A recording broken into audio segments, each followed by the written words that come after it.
All right, so today we're going to talk about current market conditions. I think it's a topic that I've been hearing a lot, and rightfully so. From last year to this year, there's been a ton of changes just in how the market moves and the opportunities that are there. My biggest thing about buying a home is understanding that every market's different. It's just how do I address each one? That there isn't one that's better than the other. It's a shift in opportunity, and how do I take advantage of it? So I want to take a look at an example property, and sometimes that can be a little bit tough because we have some of the most diverse and unique real estate in anywhere in the United States. You can buy a $100,000 home right next to a $1 million home, and that makes it very interesting and unique as well. So I'm gonna take a fake home in the neighborhood of Lakeview. I think Lakeview is a very popular neighborhood that a lot of people tend to kind of be familiar with.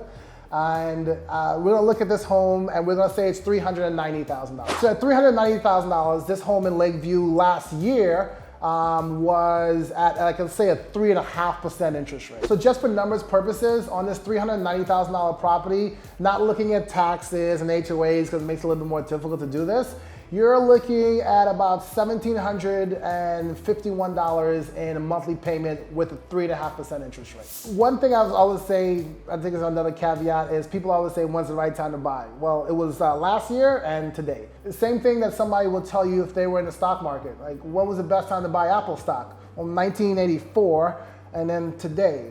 Real estate's a little bit similar that way. So we're looking at this $390,000 property with a 3% interest rate, not thinking about down payment or taxes or whatever, and we get about $1,751 for a monthly payment. So we'll take the same property and we'll put it in today's market, so $390,000 and a 6.5% interest rate. That payment comes to about $2,465. There's actually a difference of about $714 a month. So I get it. You say, just no way. There's so many layers to this. My first thing I always tell clients is do not shop at the tippy top of your budget. Because if you do, this kind of rules out a lot of this stuff. So if you're approved for $390, it's tough because you always want to get something better and something nicer. I tell people, like, if you can shop under that, it gives you room for shifting markets. So when the market does shift, you're not priced out that quickly. Like, you can still be able to make a move when things happen. So I look at those two payments. I got a $714 difference. And here's how I look. Where is the break even on my value? If I say I'm gonna have this property and I go for the next 2 years, the payment for the next 2 years, that difference is about $17,136, somewhere around there. So from buying this property last year and that market and this year and this one, there's a $17,000 difference. And I get it, that's a big difference when you look at it. But what's my break even on value? Here's how I look at this. Now, if you were shopping in the market of that 3.5% interest rate, what's some things that were happening? There were a lot of buyers out, which means there were a lot of multiple offers. So that $390,000 property probably paid a little bit more for it. So I'm gonna guess it probably was a $370,000 property that someone paid $10,000 and $20,000 over. Right now, you have that same property is probably priced correctly at $390. But here's the caveat. From July of last year to this year, I would say last month, September, the average price point, sale price in Lakeview has gone down $10,000. So the average price point for sale is actually $380,000. So now you have a $10,000 swing. So take that $17,000 minus $10,000 there because that property is actually going to be cheaper. The next thing I like to think of is this market at 6.5%, what's happening? Buyers are backing out of stuff because people are getting priced out. So with less buyers in the market, you can actually have a lot more leverage as a buyer to negotiate more. My clients early this year, myself included because I bought a home this year, there wasn't a lot of room for negotiation for buyers. It was go to an open house, it's available, we have best and final by Monday, and we were kind of scrambling, giving 10, 20K over.